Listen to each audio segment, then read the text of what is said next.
तो कुछ देर के बाद आत्मा में वो ज्ञान आकर हिलोर उठती है, प्रेरणा आती है, लहर उठती है कि रे परमात्मा से तो हम उम्मीद करते हैं कि भगवान हमारे सारे काम ठीक करेगा, और आप वहां बैठे हो, आपकी भैंस मर गई बैठे बैठे, बता आपने के बचा लिया, 50,000 की भैंस मर गई, बता आपने के सारा कर दिया यहां ना आकर के। कहने का भाव ये है कि पैसे भी बर्बाद, भैंस भी गई, और वहीं बैठे बैठे नुकसान हो गया। और परमात्मा के चरणों में आवेंगे, कहते हैं संत शरण में आने से आई टड़ा बला, अर्जय मस्तिष्क में सूड़ी होगा कांटे में टल जा। ये विधान है प्रभु का। अब आदमी बीमार हो जाता है, काम भी छूट गया, पड़ा रहा उसमें हॉस्पिटल में, 15 दिन में छुट्टी मिली, 50,000 रुपये लगे। और पुण्यात्माओं, आप जहाँ से कदम रखते हो ना इस भगवान के दरबार के लिए, वहीं से आपके पुण्य शुरू हो जाते हैं। जो आपका किराया आने जाने में लगता है, ये पुण्य में लगता है आपका, ये भी पुण्य में काउंट होता है, ये आपका धर्म में गिना जाता है। तो ये सभी मिलकर आपको बहुत ही लाभ देता है। पुण्यात्माओं, अब संसार के व्यक्ति जो भगवान से अपरिचित हैं, वो आपके बारे में ना जाने के विचार रखते हैं। वह क्या कहते हैं, भाई हम तो 6 महीना में जाया करें माता दोकड़, और ये 3रा दिन सत्संग में चले जाते हैं, 10वां दिन भाग लेते हैं, इनका दिमाग खराब हो रहा है, ये तो बौड़ी बूझ है, ये तो काम जो है ना अपना नाश करेंगे, पैसा बर्बाद करते हैं, देख लियो थोड़े दिन में कंगाल हो जाएंगे। परमात्मा कबीर जी कहते हैं, चिड़ी चौंच भर लेगी नदी न घट्यो नीर, और दान दिए धन घटे नीनो, कह रही साहिब कबीर। परमात्मा अपने सिग्नेचर कर रहे हैं कि दान तो धन नहीं घटेगा, लेकिन कुपात्र को दिया हुआ दान लाभ नहीं देता। सुपात्र यानी ठीक ठिकाने। अब बंजड़ खेत में गेहूं बोनता है, गेहूं नहीं उपलब्ध होगा। अपनी अच्छी संवारी हुई डहर के अंदर, डहर खेत में बीज बोगे, वो जमीन अपना धन रखेगी नहीं, कई गुना करके देती है। अब जैसे किसान 1 एकड़ जमीन में और 40 किलो गेहूं डालता है,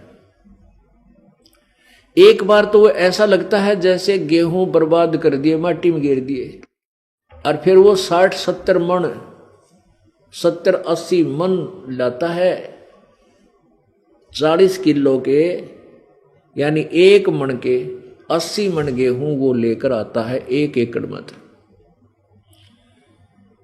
अब पुण्यात्माओं, ये विचार करने की बात है कि जो इस प्रोसीजर से परिचित नहीं है परमात्मा के मार्ग तक, उनको तो हम ऐसे लगे हैं जैसे ये बर्बाद कर रहे हैं धन को।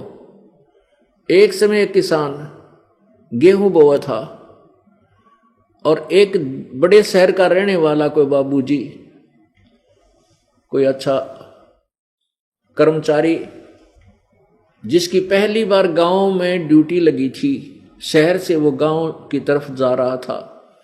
रास्ते में उसने देखा कि एक व्यक्ति गेहूं को और मिट्टी में डाल रहा है। उस शहर के बाबूजी को तो वो गेहूं अपने घर में लोहे की टैंकी में देखे थे, गले हुए सुरक्षित, और उसके विषय में पता था कि ये खराब हो जाएंगे, पानी लग जाए तो खराब हो जाएंगे, उसमें और भी दवाई डाली जाती है ताकि वो ठीक रहे, खराब ना हो जाए। और वो इतने अच्छे खाने की वस्तु है, जीवन दाता है गेहूं। तो उसने, बाबूजी ने देखा कि एक किसान गेहूं एक थैले में भर रखे हैं, और बैलों के पीछे एक यंत्र जोड़ रखा है, हल, उसके अंदर एक पाइप सी ला रखी होती है जिसको ओरना बोल रहे हैं, बीज बोने की एक पाइप होती है बीज छोड़ने की। तो उसमें डाल कर खेत की मिट्टी में वो गेहूं डाल रहा है। अब उस शहर के व्यक्ति ने सोचा, भाई यू आदमी मेंटल तो नहीं है, इतनी अच्छे खाने की चीज को और माटी में गिरने लग रहा है, इसका दिमाग खराब हो रहा है। वो खड़ा होकर कहने लगा, भाई रुकना, भाई रुकना भगत, भाई क्या कर रहा है तू ये?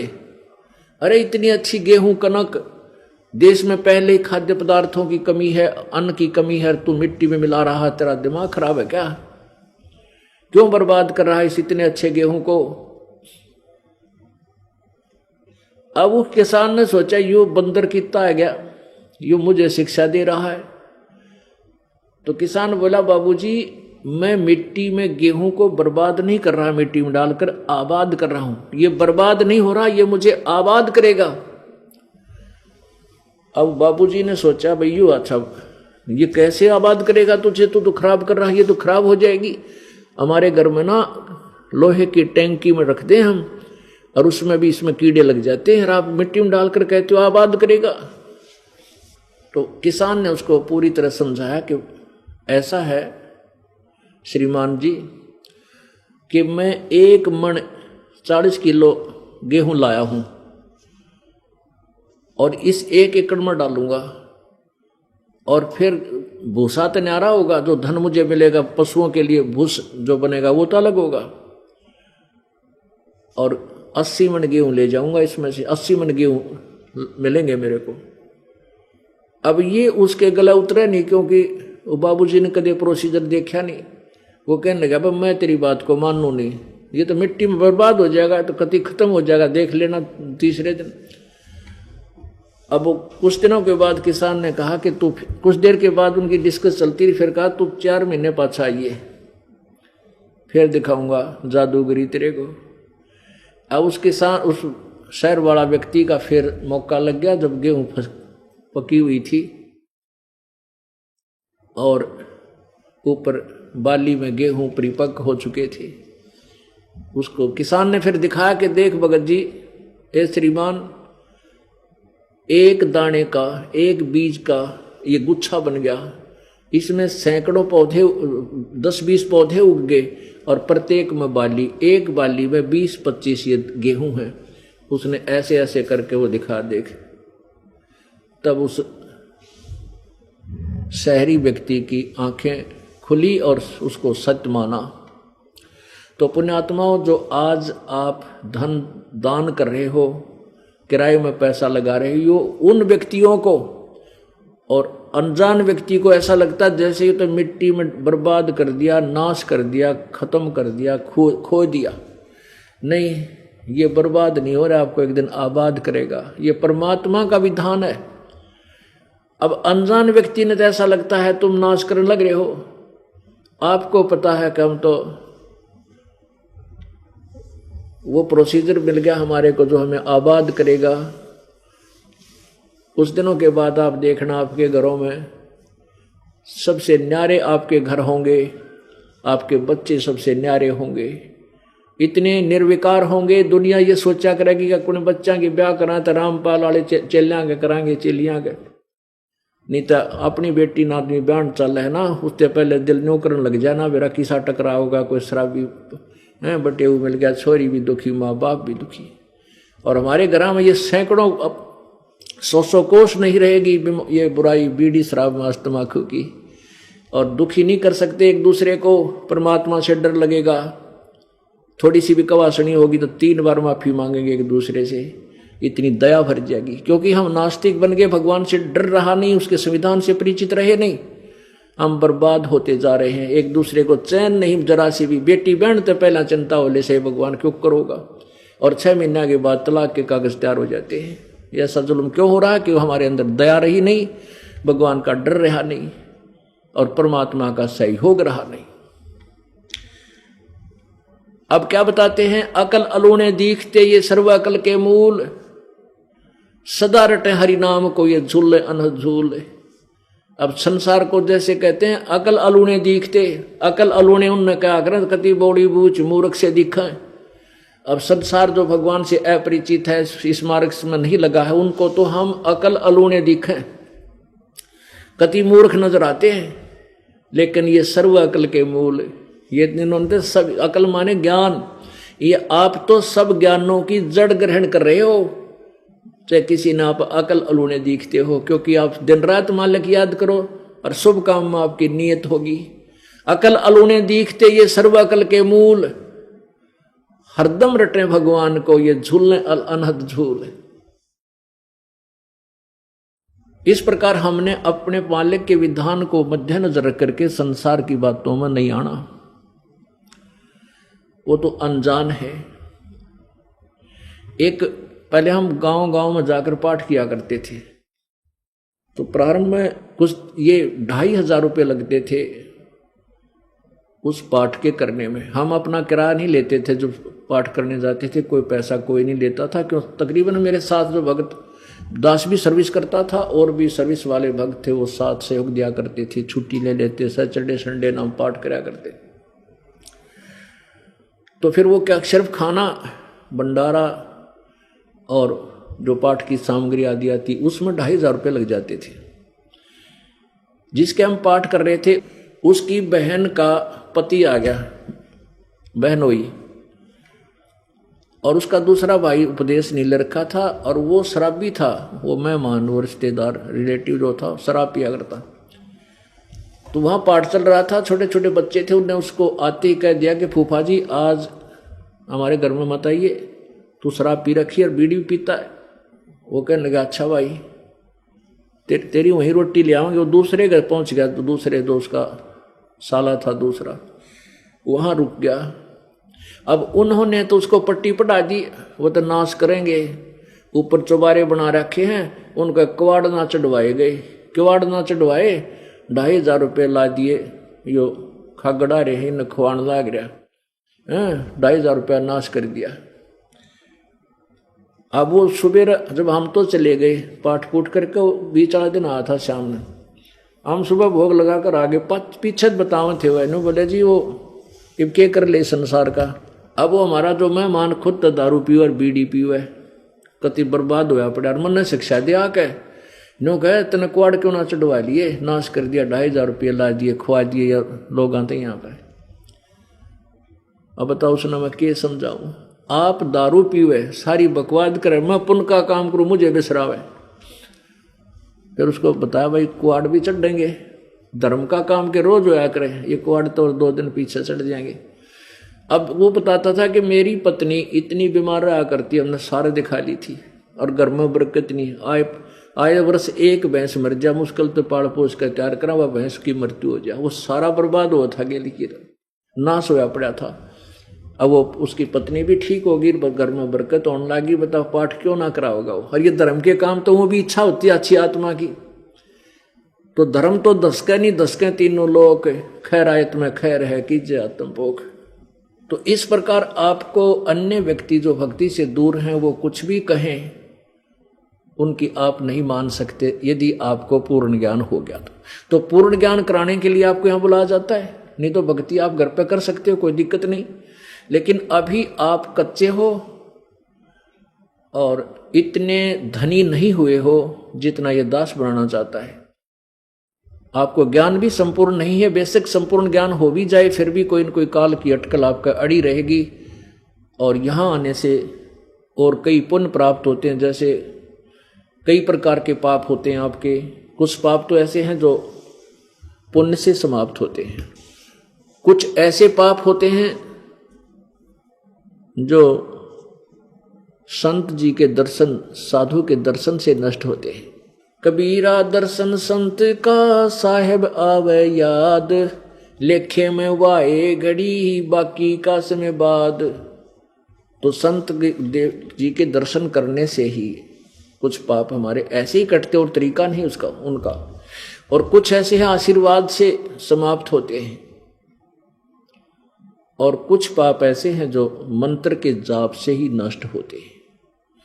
तो हमने जैसे ही कपड़ा मैला हो गया हमारा, कमीज ये कुर्ता, अब कुछ तो ऐसे मैल हैं पानी में डालते हैं मिट्टी उतर जाएगी, कुछ ऐसा मैल है कि ये कॉलर का लग जाता है साबुन से ही उतरता है, कुछ ऐसा मैल है कि ड्राई क्लीन से ही उतरेगा। तो सभी क्रिया अपना के हमने उस कपड़े को स्वच्छ करना है। तो अपने अंतःकरण को हमने सभी तरीकों से निर्मल करना है ताकि ये भगवान के योग्य हो जाए, ये कमीज पहनने योग्य रहे। इसलिए आपको यहाँ बुलाया जाता है और 5 प्रकार की यज्ञ यहां पर होती है। एक यज्ञ है धर्म की, दूसरी यज्ञ है ध्यान, और तीसरी यज्ञ हवन की, चौथी यज्ञ प्रणाम, और 5वीं यज्ञ ये ज्ञान की चल रही है। यहां पर एक यज्ञ है धर्म की, यहां धर्म भंडारा चलता है। आप किसी भी समय आते हो, रात्रि में, दिन में, दोपहर में, ये सदा व्रत कबीर भगवान का आपको चलता मिलेगा। इस चारद्वारी के अंदर आने के बाद आपको केवल सिमरन सिमरन की चिंता रह जाती है और किसी चीज की नहीं। ये धर्म भंडारा उन पुण्यात्माओं के सहयोग से चलता है, फिर उनको भगवान कितना लाभ देगा। परमात्मा कहते भूखा भोजन देते हैं वो पहुंचेंगे परवान। आप जी यहां कोई रोटी खाने नहीं आते, खाना खाने नहीं आते, आप भगवान के लिए आते हो। जैसे हम पहले जाते थे, सालासर जाता था ये दास हनुमान की पूजा करने, हनुमान जी की, और वहां एक किसी बूंदी सी मूर्ति, उसकी शकल भी अच्छी को ना, ऐसे हो रहे थे हम भ्रमित, और इतनी श्रद्धा थी उसमें। और वहां क्या करते थे, होटलों पर अपने पल्ले खाना खाया करते, श्रद्धा न्यों की न्यों थी भगवान मिल जाए, लेकिन वो तरीका भगवान मिलने का नहीं था। तो आप यहां खाना खाने नहीं आते, आप तो भगवान के लिए आते हो। और फिर आपको ये सुविधा मिल जाए तो आत्मा और खुशी होती है, आशीष देती है, अपने आप आत्मा प्रसन्न हो जाती है। तो वो जो हिलोर उठती है वो पुण्य परमात्मा के उन बच्चों को मिलता है जिनका यहां सहयोग से भंडारा चल रहा है। और ये सभी दान, जैसे पंखे लगे हैं, ट्यूब जग रही है, मैट बिछा रखे, शेड बनाया, ये सारा धर्म और पुण्य ही, ये सब पैसा पुण्य से ही बना हुआ होता है। और जिनका इसमें सहयोग है उनको परमात्मा सीने से लगाएगा और उनको इतना देगा, गिनती नहीं होगी। एक यज्ञ है धर्म की, ये धर्म भंडारा चल रहा है। दूसरी यज्ञ है ध्यान। यहां आने के बाद आपको परमात्मा याद रहता है। चर्चा चलती है तो मालिक की चलती है, एक दूसरे से डिस्कस करते हो। जो पुराने भक्त हैं वो नयों को समझाते हैं, वो भी आपको एक ध्यान यज्ञ होती है, और साथ में यह ज्ञान यज्ञ भी होती है। अब ज्ञान यज्ञ के साथ ध्यान का जोड़ है, क्योंकि जो परमात्मा की चर्चा चलेगी उसके अंदर ध्यान भी रहेगा। तो ऐसे एक यज्ञ धर्म की, दूसरी यज्ञ ध्यान, तीसरी यज्ञ हवन की।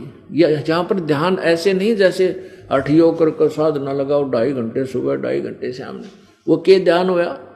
तुम ज्ञान ही पूरा नहीं है उन लोगों का जो ऐसी साधना बताते हैं, उनका ज्ञान ही झूठा है। तो परमात्मा कहते हैं झूठा ज्ञान ध्यान कहां लाओ, ये बात विद्या चतुराई। तुम्हारा ज्ञान ही यूजलेस है, तुम्हारी सिद्धांत ही गलत है। तुम ध्यान कहां लगाए बैठे हो, क्यों ड्रामा कर रहे हो, वाद विवाद करके चतुरता दिखा रहे हो। हमारा ध्यान है जैसे जो पति भरता पति से राती, आन पुरुष नहीं भावे, बस पी हर में सुरत प्रीतम, ऐसे ध्यान लगावे। अब जैसे बेटी का ब्याह हो गया, जब वो ससुराल से अपने घर आती है तो रहती घर पर है, सारा काम करती है, और ऊपर से कति कोई महसूस नहीं कर सकता, लेकिन उसका ध्यान अपने पति के पास रहता है। कहते हैं इसको ध्यान कर, हमारा ऐसा ध्यान है। तो वो ध्यान है, यह हठ योग वाला ध्यान संतों ने नहीं बताया। कबीर परमात्मा कहते हैं मुझे सो सतगुर मन भावे, जो आंख ना मूंदे कान ना रूदे ना अन्न दुल जावे, जो सहज समाधि बतावे। सहज ध्यान, समाधि माने ध्यान, ये सहज समाधि है। तो यहां 5 यज्ञ चलते हैं। तीसरी यज्ञ हवन की, यहां पर ये अखंड ज्योत चलेगी 3 दिन तक। एक जो पाठ कराता है उसमें लगभग 1 किलो देसी घी 3 दिन में हवन हो जाता है एक व्यक्ति का। और जो भी कराता है उसका 3 दिन के अंदर उतना ही अलग अलग से ज्योति जला करके उतना घी हवन होता है। ये हवन की यज्ञ है। और चौथी योग प्रणाम, या प्रणाम करते हैं, दंडवत प्रणाम करते हैं, ये भी एक यज्ञ का काम करती है। लेकिन सच्ची श्रद्धा से, हृदय से न देखा देखी की भक्ति का कोई लाभ नहीं होता। लेकिन 1-2 बार शुरू माता जब तक देखा देखी करे, सारे करें तो मैं भी कर लूं, लेकिन उसका विशेष फिर श्रद्धा बननी चाहिए। कहते हैं जय गोपाल दंडवत कर पैरा पड़ प्रणाम, पर दुआ करो दिल पाक से, वो असला असली सलाम। जय गोपाल दंडवत कर पैरा पड़ प्रणाम, पर दुआ करो दिल पाक से। जय गोपाल बोल ले और चाहे दंडवत प्रणाम कर ले, जब दिल में श्रद्धा नहीं है कोई ऐसे का लाभ नहीं। दुआ करो दिल पाक से, सच्चे लगे श्रद्धा से प्रार्थना करो जो दंडवत प्रणाम करते समय आधीनी भाव से, वो असला असली सलाम, वो तेरी सही प्रणाम काउंट होगी। और पांचवी यज्ञ है ज्ञान की। अब ये ज्ञान यज्ञ आपको सत्संग के माध्यम से सुनाया जाता है। आपको सत्संग में पहले भी बताया, ये धार्मिक यज्ञ जो हैं ये केवल ग्लूकोज का काम करेंगे, और रोग काटने की का दवाई जो है कैप्सूल और टैबलेट्स या अन्य ट्रीटमेंट सर्जरी, वो उस ग्लूकोज से अलग है। अब ग्लूकोज क्यों आवश्यक है? अब जैसे डॉक्टर के पास जो ही मरीज जाता है, अब वर्तमान में शक्ति किसी में रही कोई ना, क्योंकि आहार ऐसा हो गया, एक दिन बुखार चढ़ जाए 3 दिन गोडे टूटे रहे, उठा जाना बैठा जा। आहार वो नहीं रहा जो पहले शक्तिशाली आहार था। अब दूध बेच दें सारा आहार की तरह, सूखी रोटी खावें कर, फिर डलडा वो कौन सा घी, वनस्पति घी प्रयोग करने लाएंगे, तो एक बुखार में गोडे टूट जाए, फिर वो 4 बोतल ग्लूकोज की चढ़े। अब जाते ही डॉक्टर देखता है कि पहले ग्लूकोज लगा देता है। ग्लूकोज से क्या होता है कि शरीर खराब नहीं होता, लेकिन रोग नहीं कटता, शरीर को ताकत मिल जाती है। ताकत की जो है शरीर को ग्लूकोज चढ़ाने से अन्य लाभ होता है शरीर को, लेकिन वो रोग नहीं कटता। जिस रोग से वो वीकनेस आई है, उस रोग के काटने की और टेबलेट्स मेडिसिन यानी औषधि होती है।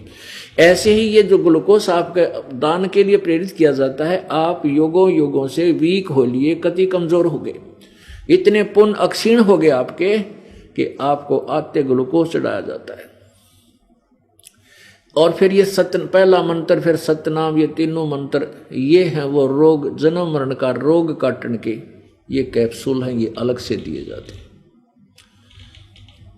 अब जैसे पुण्यात्माओं पहले जैसे ये मुसलमान धर्म के अंदर 5 बार नमाज करते हैं, ये बुरा नहीं है, अच्छा है, लेकिन कंप्लीट ट्रीटमेंट नहीं है। जैसे हिंदू धर्म के अंदर गीता जी का पाठ या वेदों का कोई मंत्र जाप करते, ये गायत्री मंत्र बनाकर ओम नाम ला दिया, यजुर्वेद अध्याय नंबर 36 के मंत्र नंबर 3 का, और उस बार बार उस मंत्र के बार बार रिपीट करने से एक ज्ञान यज्ञ का फल मिलता है, लेकिन मोक्ष नहीं। गायत्री मंत्र ओम नहीं चाहिए उसके साथ लगाना, भूल के भी नहीं लगाना चाहिए, ये अज्ञानियों की बनाई हुई थ्योरी है। जब परमात्मा ने एक मंत्र बोल दिया अपने मुख से, उसके साथ और हम जोड़े हैं तो अपनी नालायकी सिद्ध कर रहे हैं। उतना ही बोलना चाहिए जितना भगवान ने उसमें लिख रखा है। जैसे किसी कंपनी ने एक पिस्टन बना के दे रखा है किसी मोटर गाड़ी का, मोटरसाइकिल का, स्कूटर का, और उसके साथ कोई अपनी समझदारी उसका नट वेल्ड कर देता है, और देखो अब कितना सुंदर बन गया। उसने बिगाड़ दिया, वो किससे काम का ना छोड़ा। वो मंत्र बुरा नहीं, लेकिन इस परमात्मा के उस मंत्र के साथ लगाना परमात्मा की बेइज्जती करना, इंसल्ट करना है। तो उस भूर्भुवः स्वः तत्सवितुर् यहां से शुरू होता है। इस मंत्र ने आप 100 बार, लाख बार रिपीट कर दो, क्या लाभ होगा? केवल ज्ञान यज्ञ का। इस मंत्र नहीं, वेद का कोई भी मंत्र, चाहे 5-4 मंत्र इकट्ठे भी आप डेली बोल सकते हो, वो केवल ज्ञान यज्ञ होती है। जैसे गीता जी का 1 अध्याय डेली पाठ करने का संकल्प कर लेते हैं कई, तो वो भी एक ज्ञान यज्ञ है। और यज्ञ का फल केवल ग्लूकोज है, मोक्ष नहीं है। जैसे गुरु ग्रंथ साहिब से कुछ वाणियां चुन करके एक जपजी साहिब बना रखे, उसका जाप करते हैं, तो वो ग्लूकोज का काम करती है, मोक्ष का नहीं। वो रोग काटने की बीमारी नहीं है, वो तो सतनाम है। वो अलग से कोई मंत्र है जो 2 अक्षर का है, जिसमें एक ओम मंत्र है, एक तत् मंत्र है जो गुप्त है, ये दास बताएगा। उन दोनों से मिलकर सत्यनाम बनता है, फिर सार नाम दिया जाता है। सार शब्द की प्राप्ति करके ये पूर्ण दीर्घ रोग काट दिया जाता है। तो इस प्रकार हम जो साधना करते थे वो साधना हमारी इनकम्प्लीट थी। जब तक हमें कंप्लीट ट्रीटमेंट नहीं मिलेगा ये रोग नहीं कट सकता। कौन सा? जन्म मृत्यु का रोग। और जब तक जन्म मृत्यु का रोग नहीं कटेगा, यहाँ से राष्ट्रपति बन लो, चाहे सारी पृथ्वी का पति बन लो, फिर मृत्यु होगी, फिर पशु बना पाओगा कि तक कर्माधार से फिर अन्य योनियों में चला जाता है, पुण्य क्षीण हो जाते हैं। तो इस दीर्घ रोग को कटा के हम सतलोक चलेंगे। अब कई ये कहते हैं कि यह पृथ्वी खाली हो जाएगी जो सारे वहां चले गए। कमाल की बात, कोई नौका जेल खाली हो जाएगी जो सारे कैदी छूट गए था, कोई बात आग लगो उस जेल का, जब पंडा छूट जाता है। तो ये तो एक कैद है, कारागार है, ये तो हमारे को दुखी किया जा रहा है। यहाँ पर हमारा घर तो वहां पर सतलोक में है, तो वैसे खाली पड़े जो मेरे ब्रह्मंड, ये कितने पत्थर घूमन लाग रहे ऊपर खाली ग्रह पर, यह भी एक अंडे जाएगी खाली पृथ्वी धक्के खाती। तो हम अपने लोग चले, हमने इस पृथ्वी का क्या ठेका ले रखा है। हाँ, यहाँ हम शुभ काम करें तो पृथ्वी भी खुश रहे, अच्छे काम करें, और हम इतने कुकर्म तार दें इसके ऊपर वजन बढ़ जाता है। प्रत्येक ग्रह की एक देवी अधिष्ठात्री होती है। ये 33 करोड़ देवता ने काल ने धंधा ला रखे हैं। प्रत्येक का जैसे सूर्य का सूर्य देवता है, ये सूर्य नहीं एक और देव है। ऐसे चंद्रमा एक और देवता है, उसको चांद के जितने भी चंद्रमा है 21 ब्रह्मांड उनका कंट्रोलर बना दिया, वो राज्य कर रखे हैं। जैसे कोई मंत्री है, मुख्यमंत्री अपने साथियों ने प्रश्न करने की खातिर किसी ने चेयरमैन बना दे है, किसी ने कुछ बना दे है, उन्होंने धंधा लाए रखे। तो ऐसे इस काल ने सारे बढ़ो रखे। तो हमने अपने सतलोक चलना है, यहाँ का ठेका नहीं लेना। यहाँ क्या होगा, सारे चले जाएंगे तो खाली पड़ी रहेगी, घूमे जाएगी, अपन क्या करना इसका। तो पुण्यात्माओं, आप ज्ञानहीनता के कारण हम ऐसे विचारों में उलझकर और काल के जाल में रह जाते हैं। अब ये ज्ञान यज्ञ चल रहा है। ज्ञान यज्ञ में बताया जाता है कि देते को हर देत है, जहां तहां से आने, ना दिया वो मांगते, फिरो फिर परमात्मा सुने ना कान। अब कहते करे करावे साइया, मन में लहर उठा, दादू सिरदर जीव के वो आप बगल हो जा। आप आरती, आप साजे, आप किंगर, आप बाजे। अब जैसे आपने सुना है कि जैसे द्रौपदी का चीर बढ़ गया और द्रौपदी के बाद और किसी का ना बढ़ा, और सुना किसी ने या तुमने भी भक्ति की होगी, कदे बढ़ा किसी का नहीं। और इस दास की जब इस मालिक का सही भक्ति मिली, इस दास की एक लोहे की जाली बढ़ गई। अब पुण्यात्माओं, ये सत्कर मानना, जब हमें परमात्मा की पावर का कनेक्शन मिल जाएगा तो वो गुण है ईश्वर में जो हम सुना करते थे। अब बिजली के गुण हम सुनते हैं कि बिजली पंखा चलाती है, अंधेरे को उजाले में बदल देती है, ट्यूब जगती हैं और आटा पीस देती है और जमीन से पानी ट्यूबवेल चला देती है। ये गुण हैं, बिजली में ये गुण हैं। लेकिन ये प्राप्त कैसे होते हैं, उसकी विधि न्यारी है। अब जैसे प्रसंग था कि एक गायत्री मंत्र बना रखे न, ओम गेल ला के यजुर्वेद अध्याय नंबर 36 के मंत्र 3 के साथ ओम मंत्र जोड़ लिया, वो नहीं जोड़ना चाहिए। फिर भी ओम भूर्भुवः स्वः तत्सवितुर्वरेण्यं भर्गो देवस्य धीमहि धियो यो न प्रचोदयात्, यहाँ भी घोटिया करते, इतने याद आयो।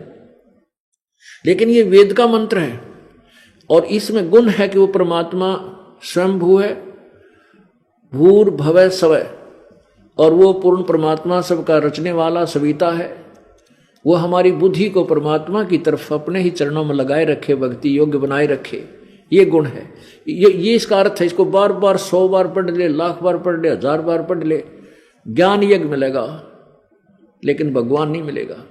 अब जैसे हम बिजली के गुणों को 1000 बार पढ़ लें, बिजली पंखा चलाती है, ट्यूबवेल चलाती है, आटा पीस देती है, ऐसे करती है, तो वो तो गुण है ही। चाहे 100 बार कह लें, चाहे 10 बार पढ़ लें इसको, इससे ज्ञान होता है कि बिजली में क्या गुण है और वो बिजली का लाभ कैसे मिलता है। वो प्रोसीजर अलग है।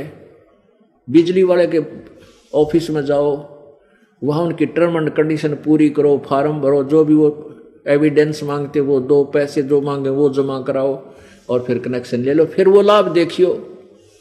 बिजली आपको लाभ देगी। ऐसे ही प्रभु के गुणों में लिखा है, आप उन गुणों को गाते रहो और वो गुणों को प्राप्ति की विधि अपनाओगे नहीं तो आपको वो लाभ परमात्मा के नहीं मिल सकते। अब कुछ नकली संतों ने, ऋषि महर्षियों ने झूठे शास्त्र विधि त्याग का मनमानी क्रियाएं आपको दे दी।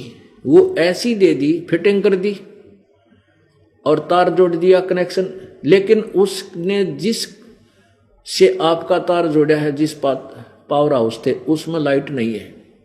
वो किताब बबूल के लटका बांध रखा तार उसने, और ऊपर से बहुत बढ़िया पावर हाउस दिखा रखा है और किकर के लटके तार बांध के आपको कनेक्शन दिए बैठे है।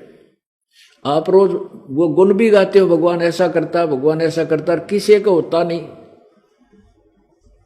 किसी के नहीं हो रहा था। अब देखना, आप कनेक्शन लेकर जाओगे, बिजली आपके घर पाओगी।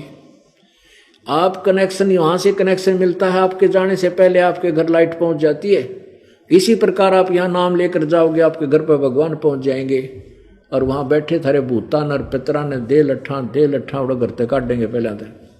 यानी जो तुम्हें दुखदाई तत्व है वहां शैतान बैठे, उनको भगाओगे वहां से जाते ही, और फिर आपको वो हानि से बचाएंगे, आपको वो लाभ देंगे जो भगवान दिया करता है। अब द्रौपदी का जो चीर बढ़ा, वो कैसे बढ़ा? द्रौप सुता कूदी ने लीर, जाके अंत बढ़ाए चीर। ये द्रौपदी राजा द्रुपद की लड़की थी,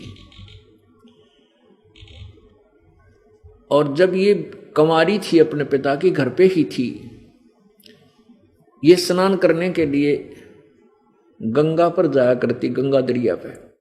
वहां इनके पिता ने अपनी बेटी और रानियों के नहाने के लिए एक सुंदर घाट बना रखा था, और द्रौपदी की काफी सहेली थी।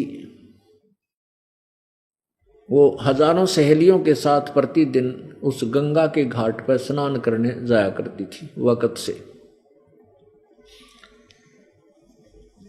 और परमात्मा को पता है कि मेरी प्यारी आत्मा, क्योंकि हम जो भी यहां पदवी पाए हैं, ये सभी परमात्मा कबीर जी की आत्मा है, और हमारे ऊपर आने वाली आपदाओं से बचाने के लिए वो परमात्मा ना जाने कितने कारण बनाता है। अब द्रौपदी के ऊपर जो आपत्ति आनी थी, प्रभु को पता था कि उसका चीर हरण होगा, उसके प्रारब्ध में लिखा था। तो परमेश्वर ने ऐसी लीला की, स्वयं ही एक ब्लाइंड मैन की भूमिका की प्रभु ने। कहते हैं, सौ छलछीदर मैं करूं अपने जन के काज, अंधा महात्मा का रूप धारण करके परमात्मा उस गंगा के जल में स्नान करने लग गए। अब यहां हम केवल एक अंधा महात्मा लेकर चलेंगे। सुपात्र को दान किया हुआ प्रफुल्लित होता है, कुपात्र को नहीं। एक अंधा महात्मा था, वो दरिया के किनारे चलता चलता उसने सोची दरिया चल रही है, यहां स्नान कर लूं। उसके शरीर पर केवल एक लंगोटी थी, एक कौपीन होती थी, जैसे केवल एक पर्दे के ऊपर के एक 6 इंच 8 इंच का एक कपड़ा, एक तागड़ी, यानी ऐसे एक रस्सी बांध लेते हैं, तागड़ी सी, एक धागा सा जहां नाड़ा बांधते हैं ऐसे, और उसके केवल एक 6 उंगल का यानी इतनी चौड़ाई का एक कपड़ा बांध लेते हैं अपनी लंगोटी के स्थान पर, और दूसरी लंगोटी थी नहीं। वो स्नान करने लग गए दरिया में। स्नान करते करते उनकी वह लंगोटी टूट गई, खुलगिर वो बहकर चली गई। अब वो महात्मा जी उधर देखा कि लड़कियां आ रही हैं शोर शराबा करती हुई। अब उस संत ने सोचा कि वे लड़कियां आ गई, यहां मेरे ख्याल में कित आसपास घाट होगा नहाने का।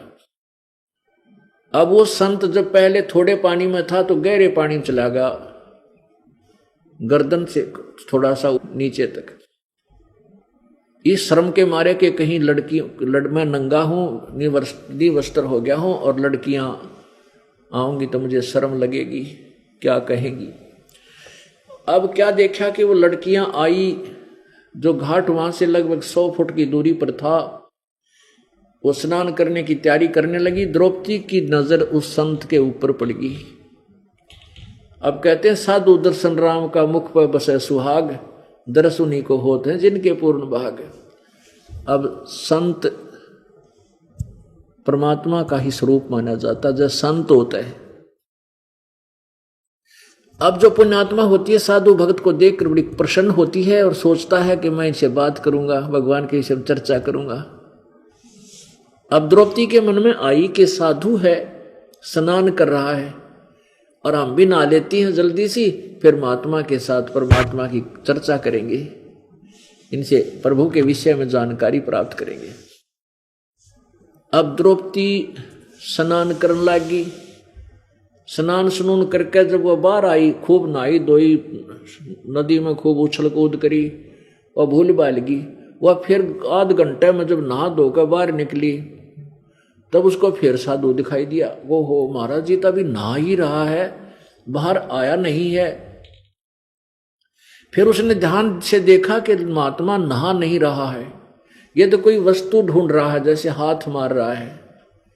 फिर उसने देखा कि महात्मा जी तो निवस्त्र है और बाहर कोई वस्त्र है नहीं, ये शर्म के मारे बाहर नहीं निकल रहा, इसके पास कोई कपड़ा को नहीं।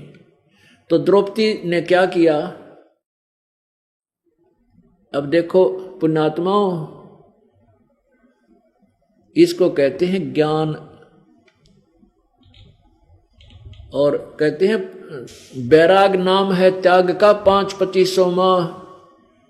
अब कहते हैं काम क्रोध लोभ मोह अहंकार, ये जो पांचों हैं, इन्हीं का इनकी दिशा बदल ले। हम लोभ करें तो ऐसा करें, कैसे करें। अब द्रौपदी ने देखा महात्मा निवस्त्र है और उसको ज्ञान इतना तो पता ही था कि मैं धर्म करूंगी तो मुझे मिलेगा, नहीं तो वो अपनी सहेलियों को भी कह सकती, नौकरानियों को भी कह सकती थी कि इसको एक साड़ी का टुकड़ा दे दो महात्मा को। और बांधी तो एक राजा की लड़की के कहने से नौकरानियां तो पूरी साड़ी की साड़ी घेर देख जाते, 2 देवेगी। लेकिन नहीं, यहां ज्ञान में लोभ करना ऐसे सिखाया प्रभु ने, ज्ञान ने, कि द्रौपदी के मन में था कि मैं दान करूंगी मुझे मिलेगा, ये करेंगी इनको मिलेगा, इनको चांस क्यों दूं, बेईमान ना करे, लोभ करे तो ऐसा करे।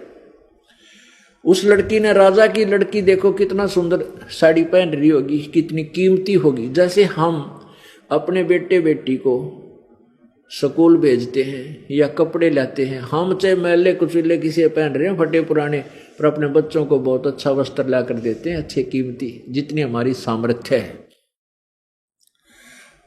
तो ऐसे राजा की लड़की की कितनी सुंदर साड़ी होगी, कितनी कीमती होगी। लड़की ने आव देखा ना ताव देखा, अपनी साड़ी में तो एक बिलात, एक गट यानी 8-9 इंच का कपड़ा नो पड़ा, एक लीर सी, और दरिया में डाल दी कि महाराज जी का हाथ लग जाए, क्योंकि वो जिधर जल जा रहा था बहता हुआ, उस साइड में 100 फुट नीचे था, नहा रहा था जल में। अब वो महात्मा को दिखाई नहीं दे रहा था, अंधे थे वो जो है, वो साड़ी का टुकड़ा दूर से निकल गया। लड़की ने एक और पाड़ा, फिर वह दी 7-8। अब देखो 2 गिट में कितना कपड़ा चला जाता है, ऐसे 4 फिर 8, यानी आधे से ज्यादा साड़ी फाड़ कर डाल दी, फाड़ कर डाल दी, लेकिन महात्मा का हाथ लगी नहीं। अब लड़की ने सोचा भाई कोई बात नहीं, वो निकट न्यों नहीं जाना चाहती कदे महात्मा शर्मा जावे लड़की की आवाज सुन के। फिर उन्हें और वो शर्मांती भी नहीं जावा थी, महाराज निवस्त्र। फिर उन्होंने सोचा मेरे पिता के समान है, राज ये महादुखी है, यदि अब इसको कपड़ा नहीं मिलेगा तो सारा दिन इसमें सड़ेगा और कितना रात ने निकलेगा, और फिर इसके पास कपड़ा नहीं, महात्मा शर्मदार है, पता नहीं क्या सोच बैठेगा।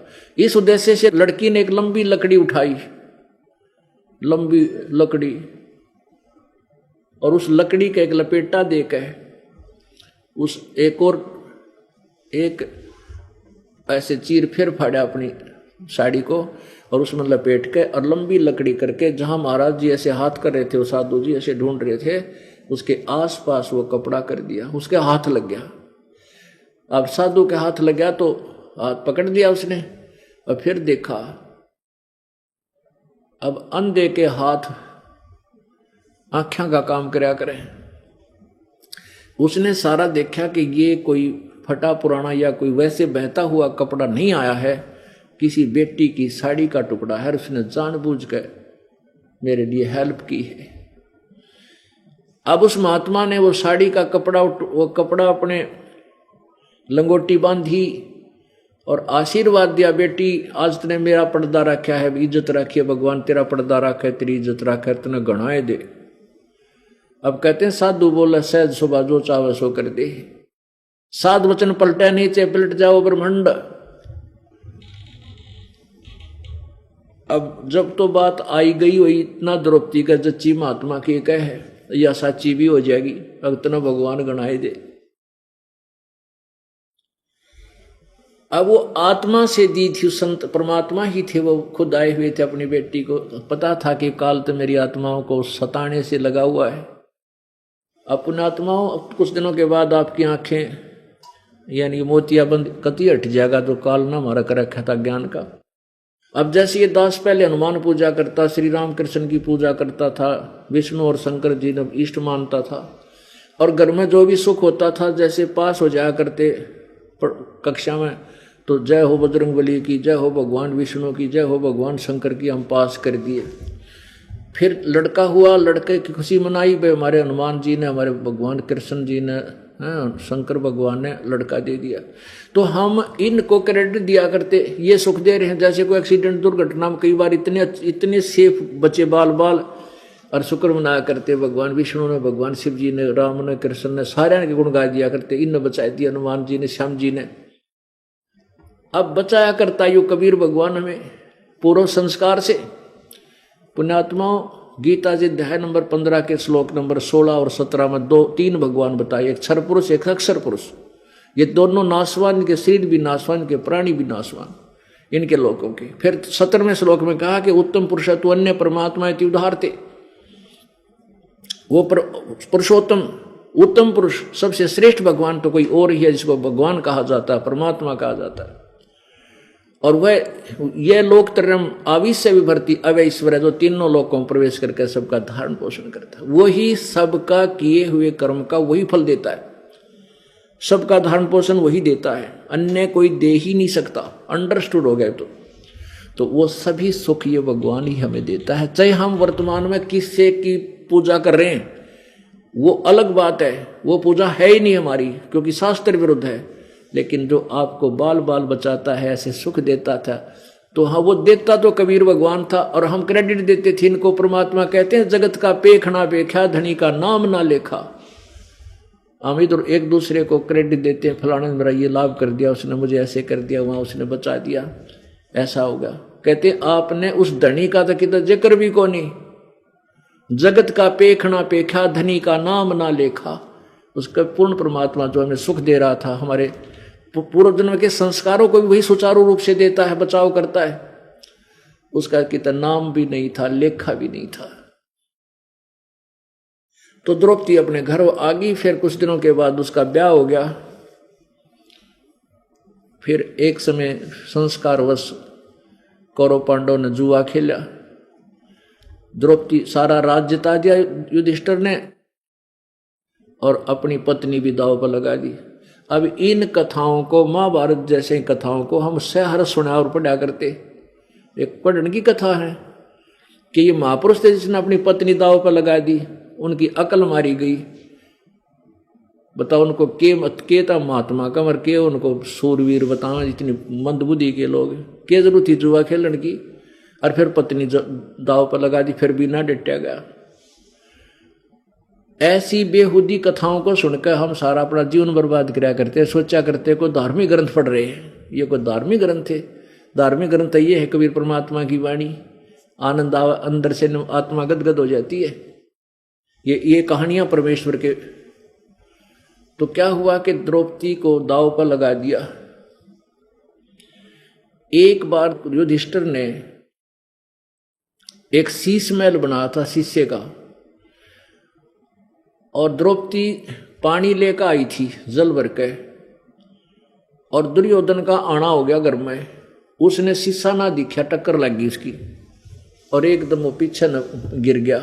अब जैसे मजाक कर लेती हैं, अब द्रौपदी का वो देवर लगा था, छोटा भाई था युधिष्ठिर से, तो उसने हंसी मजाक में कह दिया अंधों का अंधे होया करें। ये आम पहले मतलब मजाक आम आदमी कर लिया करते थे ऐसे, लेकिन दुशासन दुष्ट आत्मा था, उस बात का घना दुख मान गया और मन मन में सोच लिया कि तुझे मजा दिखाऊंगा चखाऊंगा, अंधा का अंधे हैं या आंखों वाले हैं। उस प्रतिशोध के कारण जब द्रौपदी को जुए में जीत लिया युधिष्ठिर से दुर्योधन ने अपने भाई दुशासन से कहा कि जा उस द्रौपदी को ला पकड़ के उसके बाल पकड़ के घसीट कर ला। उससे पहले नौकरानी भागी गई कि द्रौपदी बात बिगड़ गई, आपको जुए में हरा दिया, आपको जुए में जीत लिया दुर्योधन ने, और उसने कहा है कि द्रौपदी को लाओ और सभा में नंगी करूंगा। अब द्रौपदी कहती है कि हे बावड़ी क्या बात कर रही है तू, सभा में कौन कौन है वहां पर कि 500 पांडव बैठे और भीष्म पितामह है, द्रोणाचार्य और कर्ण आदि भी विद्यमान है, चाचा विदुर भी है। फिर द्रौपदी बोली ऐसी सभा में ऐसा जुल्म होया करे, तेरा दिमाग खराब है, नंगी क्यों करेंगे मेरे को। अब देख लिए उनकी नीयत खराब है। अब इतनी बात हो रही थी तो दुशासन पहुंच गया कि आजा अब तुझे मजा चखाएंगे, हम अंधे हैं आंखों वाले, तुझे दिखाएंगे। अब द्रौपदी के बाल पकड़ के घसीट के लेकर चल पड़ा। अब पहले द्रौपदी ने यह सोचा था कि मेरे 500 पांडव बैठे बकल तार देंगे जब मेरा हाथ ला दिया था, और फिर दूसरा देखा था वहां भीष्म पितामह जैसे महापुरुष बैठे, कर्ण जैसे योद्धा और द्रोणाचार्य जैसे गुरु बैठे, और चाचा विदुर जैसे सहनशील व्यक्ति बैठे। वहां ऐसी गड़बड़ हो सकती है, ये नहीं होने देंगे। अब जब वहां जाकर देखा उसने द्रौपदी ने, और दुशासन ने कहा कि हम तो अंधे हैं भाई, हम अंधे हैं। द्रौपदी ने कहा था अंधा का अंधे होया करें, जन्म लेते हैं।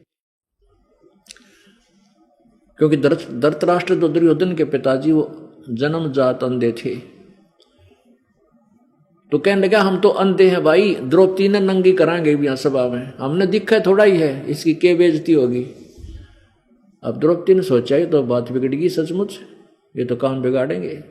फिर उसने देखा अपने 500 पांडवों की तरफ, उन्हें नीचे न गर्दन कर ली क्योंकि हार चुके थे।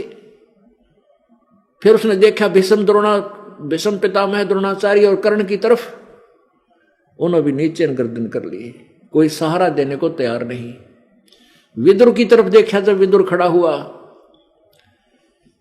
विदुर ने कहा कि भले मनसो दुर्योधन, कुछ विवेक से काम ले बेटा, तुम किसकी इज्जत किसकी बेइज्जती कर रहे हो। अपने भाई की पत्नी को सरेआम तो नंगा करने जा रहा है, तो अपनी बेइज्जती खुद कर रहा है। एक कुल एक परिवारा, विदुर कहे ये बंदू थारा, एक कुल एक परिवारा। विदुर के मुख पर लगा थपेड़ा कि तू तो है इन पांडवों का चेहरा। अब दुशासन ने अपने चाचा विदुर का थप्पड़ मारा, ने बोला तू तो इनका चमचा है, पांडवा का इन्हीं की ओर बोलता सदा। और विदुर ने कहा था कि ये तुम्हारा भाई है, एक का कुल थारा एक का परिवार, किसकी बेइज्जती कर रहे हो नालायक को, ये क्यों गलती करते हो, ऐसा मत करो। विदुर के मुख पर लगा थपेरा, तू तो है पांडवों का चेहरा, तू तो है बांदी का जाया। ये सब दुशासन ने कहे, तू तो बांदी से पैदा हुआ था, बांदी का ना गुलाम, इसलिए गुलाम वाली बात करे है। तो इस पॉइंट पे भीष्म द्रोण और कर्ण मुस्काया, और तेरा गजब भैया, ये देख लो हमारे पंचायती। भीष्म पितामह द्रोणाचार्य और वो गुरु और कर्ण जैसे योद्धा, उन्हें धमकाना चाहिए था उस नालायक दुशासन को, खबरदार चाचा पात उठा दिया, नीच तने जुल्म कर दिया। और उन तीनों में से एक भी खड़ा हो जाता, इतने सूरवीर थे वो। दुशासन के हिम्मत नहीं थी द्रौपदी तक उंगली कर दे, लेकिन दुशासन के मलिन अन्न को खाकर उनकी बुद्धि भ्रष्ट हो गई थी तीनों की, भीष्म पितामह, द्रोणाचार्य और कर्ण की। जब दुशासन ने यह शब्द कहा कि तू तो है बांदी का जाया, भीष्म पितामह और दरुण और करुण मुस्काया। कर्ण आसन लागे दांदरे का डंडा गया। अरे थरा गजब हो, तुम पंचायती हो। विदुर उठकर चला गया। ये एक सच्चे पंचायती की नीति होनी चाहिए, कहे तो सत्य कहे, नहीं माना तो सभा त्याग देनी चाहिए, अन्याय को देखना नहीं चाहिए। विदुर उठकर चला गया। अपने आत्माओं, ये इस एक सटोरी में कई बात सुलझेंगी, कई शंका का समाधान बनेगा। एक तो ये बनेगा कि देते को हर देत है जहां तहां से आन, जिसने दान किया उसको भगवान अवश्य देगा, कोई कारण बनावे। और जिनने दान नहीं किया वो मांगते फिरियो, साहिब सुने नहीं कान। ये कागज चुगड़ियां अंडे हैं, भिखारी दिए बाबा, कोई नहीं छोड़ता, चल चल। और जिनने दान कर रखा है, कार कोठियों में चलते हैं, हेलीकॉप्टरों में चलते हैं, समय पर रोटियां मिली है, ठीक मिली है, तो नहीं दिया वो मांगते फिरियो, फिर परमात्मा नहीं सुनता है। अब दूसरा ये है कि एक नीति ऐसी होनी चाहिए पंचायती की, या तो बात कहे सत्य कहे, नहीं तो उठकर चला जाओ, वहां रहना नहीं चाहिए उस अन्याय स्थल पर। और फिर तीसरी ये सिद्ध करी परमात्मा ने कि जब तक हम संसार को अपना सहयोगी मानते हैं, परमात्मा दूर रहता है। जब हम संसार से हटकर एक मालिक पर आसरा करते हैं, परमात्मा तेरे बिना हमारा कोई नहीं। जब द्रौपदी ने देखा कि तो सब बंधे पड़े हैं, भीष्म पितामह, द्रोणाचार्य और कर्ण की आज ये नीति, दांतरे निकाल रहे, हंस रहे, इन्होंने मेरी इज्जत की चिंता नहीं, और यहां बैठे हरियो नंगी करने को तैयार हो गया है, तो उनकी क्या नीत होगी आप सोच सकते हो। उनके दिल में कितना दोष बना होगा। नहीं तो किसी लड़की को नंगा कर ना बोला तो उठ कर चला जाना चाहिए, अगर उन्हें शर्म थी तो। उनके दिल में दोष था। अब तब द्रौपदी उधर पांडवों की तरफ देखा, वो 5 नौकर गए नीचे ने, क्योंकि वो हार चुके, बंधन मर्यादा में बंध गए। अब परमात्मा कहते बंधे से बंधा मिला, छूटे कौन उपाय, और कर बंदगी निर्बंध की, वो पल में दे छुड़ाए। अब जैसे 4-5 व्यक्ति न्यो बांध रखे पाछे तात करके किसी वृक्षों के, और एक बंदे हवा दूसरे ने कहता तो मुझे खोल दे, वो कहता मुझे खोल दे, वो नहीं खोल सकते। वो तो निर्बंध आवा, जो बंधा ना हो उन सब के बंधन खोलकर चलता कर।